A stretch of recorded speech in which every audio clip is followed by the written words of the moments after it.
Sa gitna ng masamang panahon kahapon, nagtumbahan ang siyam na poste ng kuryente sa Obando, Bulacan. Humambala ang mga poste sa kalsada ng Barangay Tawiran at Paco. Ayon sa Meralco at sa lokal na pamahalaan, nakaranas ng malakas na hangin at ulan sa lugar kaya natumba ang isang poste na sinundan ng 8 iba pa. Nasa 300 customers ang naapektuhan ng brownout. Naibalik din ang supply ng kuryente matapos maitayo ang mga poste. Ayon sa Obando Municipal Disaster Risk Reduction and Management Office, walang nasaktan sa insidente.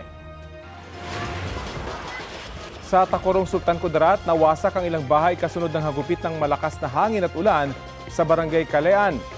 Ligtas naman ang mga nakatira doon na nanunuluyan na umuna sa kanilang kaanak. Pinadapa naman ng baha ang isang maisan sa Barangay Upper Biangan sa Malungon, Sarangani. Kasunod yan ng malakas na ulan. Ayon sa may-ari, halos walang natira sa kanilang mahigit 1 ektaryang taniman na bago pa lang namumunga. Sa Davao City, pinasok ng baha ang ilang bahay sa bahagi ng Barangay Buhangin kasunod ng malakas na ulan kahapon. Agad iniakyat ng mga residente sa mataas na lugar ang kanilang mga gamit para hindi mabasa. Ayon sa Pag-asa, thunderstorm ang nagdala ng mga pag-ulan sa rehiyon.